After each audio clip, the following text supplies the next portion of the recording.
seorang laki-laki pakai emas dalam sholatnya, apakah sholatnya sah?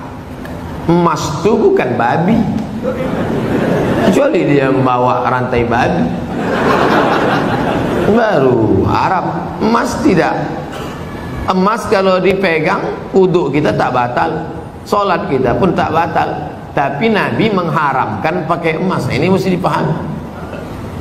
Emas kalau kita masukkan ke kantong, dibawa sholat, Allahu Akbar, sholat sah. Tapi memakai cincin emas haram. Bapak-bapak yang pakai cincin emas, buka sekarang juga. Tak ada gunanya pengajian. Tak ada guna pengajian. Nantilah mubazir mengaji. Bapak-bapak yang sekarang pakai cincin emas, buka sekarang juga. Tak perlu tunjukkan, pelan-pelan aja dari bawah. Buka masuk. Balik dari sini, jual. Kalau batunya sayang, simpan. Mana tahu batunya zamrud, kecubung, permata, intan, simpan. Ambil batunya, ikatkan dengan perak. Cincin saya emas putih Pak Ustadz. Emas putih itu emas.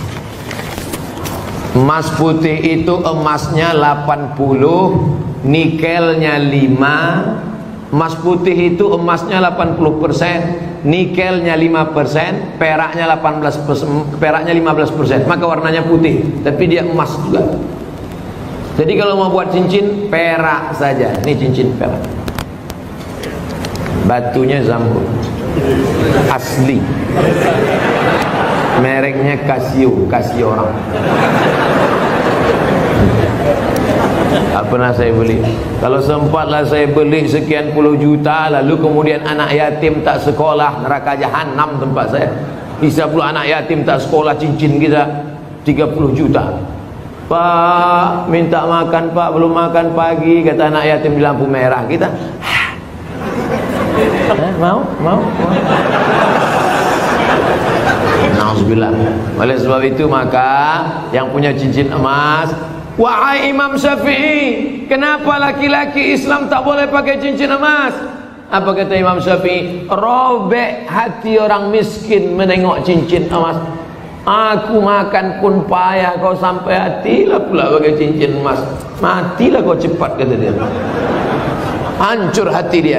Itu alasan ulama dulu. Tapi rupanya sekarang setelah ditemukan emas itu ada molekul-molekul kecil masuk ke dalam pori-pori, masuk ke dalam darah, masuk ke dalam jantung, menyebabkan penyakit Alzheimer, penyakit tua sebelum masanya, penyakit lemah, tak bertenaga. Banyak orang barat yang sudah kena, pokoknya emas.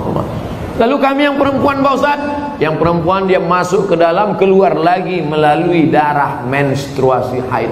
Makanya kalau ada bapak yang haid, pakailah.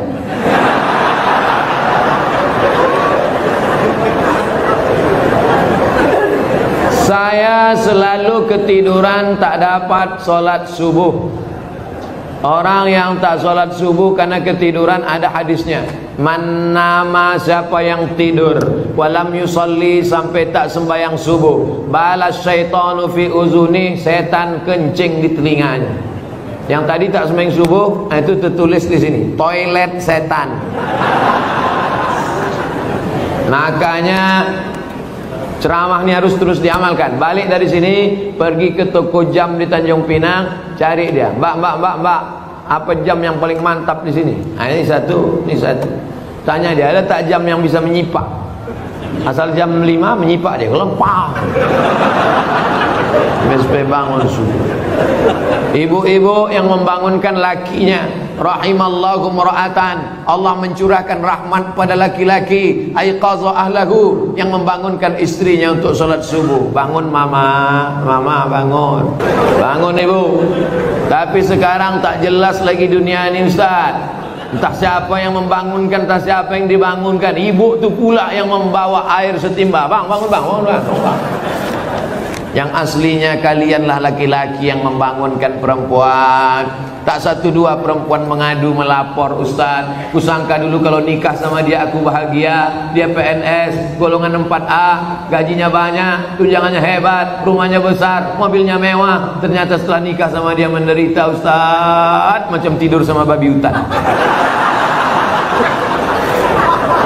Walaupun hidup 1000 tahun, kalau tak sembayang apa gunanya? Walaupun hidup 1000 tahun, kalau tak sembayang apa gunanya? Besok pagi masak sarapan, ibu nyanyikan lagu itu. Walaupun hidup 1000 tahun, sambil ngacau teh. Walaupun hidup. Kau nyindir aku ya? Lah, aku tak ada nyindir. Aku tak ada nyindir. Ini lagu Ustaz Somad semalam waktu di masjid.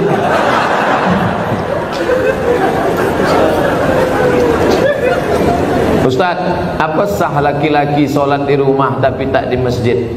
Laki-laki solat di rumah, laki-laki solehah. Laki-laki solat di masjid. Ini masjid kota Tanjung Pinang dibangun tapi tidak sesuai lagi dengan kota. Tidak sempat lagi bisa dilebarkan. Parkir sudah sulit, masyarakat sudah tertampung lagi. Makanya mesti dibangun nanti di lokasi yang baru, masjid yang lebih besar lagi. Amin. Yang ini tetap ramai, yang sana tetap ramai. Tengoklah, tak muat lagi orang sholat. Orang Tanjung Pinang ini kaya-kaya, tiang masjidnya emas. Ilaha illallah. Luar biasa. Orang susah menjadi emas. Laki-laki di Tanjung Pinang tak ada yang pakai emas, karena mereka mau menunjukkan kayanya bukan dengan cincinnya, tiang masjidnya emas. Hebatnya lagi di Tanjung Pinang, walaupun tiang masjidnya emas, tapi jendelanya tak pakai kosen. Menunjukkan apa? Aman. Tanjung Pinang aman, tak ada pencuri. Kadang-kadang kita masuk ke salah satu masjid, kotak infak dicor. Kotak infak pakai rantai besi, pakai gembok. Di sini aman. Coba tengok masjid, lampunya pula macam lampu Masjid Nabawi. Luar biasa, hebat. Entah emas tak kuningan.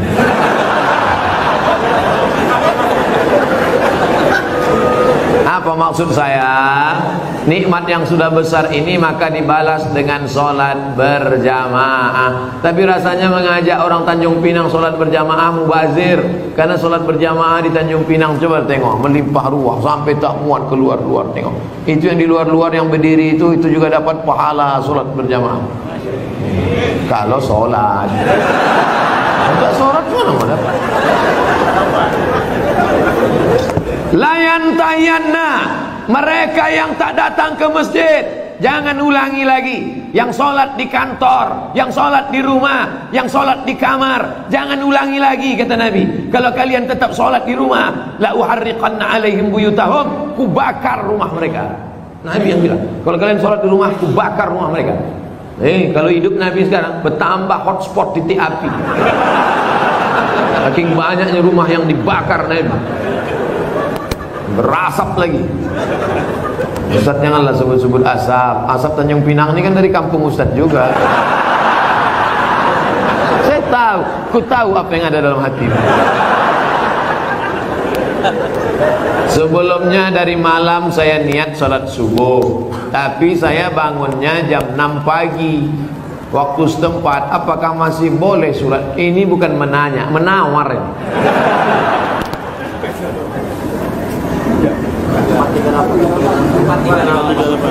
Subuh 4.38.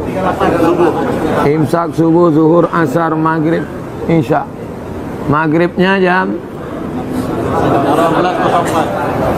kalau maghribnya jam 6:04, kalau maghribnya jam 6:04, kurangi 15 menit. Begitu cara mengukur isyraq. Boleh sholat sunat isyraq itu 15 menit lewat syuruk. Syuruk matahari terbit. Syuruk matahari terbit. Jadi kalau begitu, syuruk matahari terbit di Tanjung Pinang jam 5.50 tambah 15 menit baru boleh sholat sunat isyraq jam 6:05. Itu jam kita ini imsak ada tapi isyraq tak ada. Cara mudah untuk isyraq, tengok maghribnya.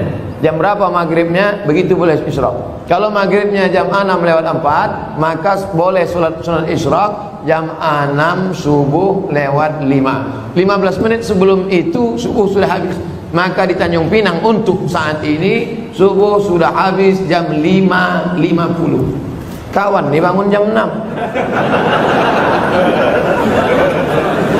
Ini kencing toilet setan juga. Oleh sebab itu jangan sampai tak sholat subuh. Bangun sholat subuh walaupun lambat jam 5.30, ada waktu 20 menit lagi, jangan langsung sholat subuh, tapi qabliyah subuh. Karena qabliyah subuh khairum minad dunya wa ma fiha. Usolli sunnata subhi rak'ataini qabliyatan. Rakaat pertama qul ya ayyuhal kafirun, rakaat kedua qul huwallahu ahad, baru iqamat, baru salat subuh. Jangan tinggalkan qabliyah subuh, jangan tinggalkan qabliyah subuh walaupun terlambat. Apakah ambil zakat menunggu orang minta zakat atau mencari yang wajib zakat menerima zakat?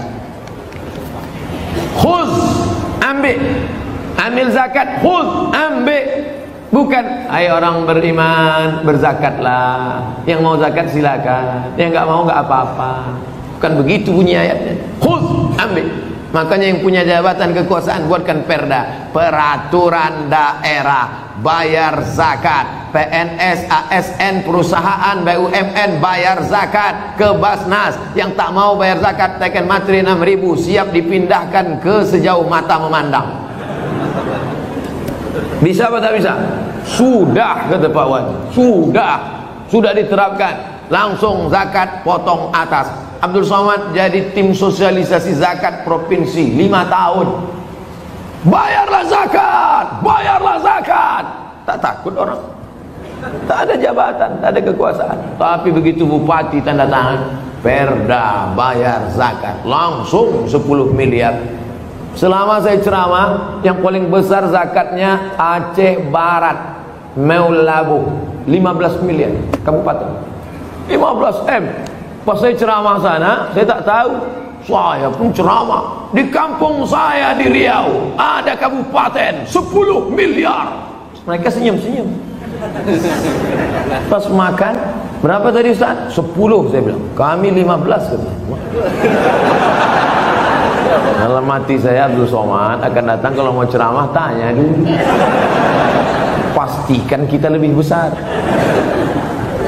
Maka saya ingat betul itu, mau labuh itu 15 M dulu, 4 tahun yang lalu. Sekarang lebih besar lagi.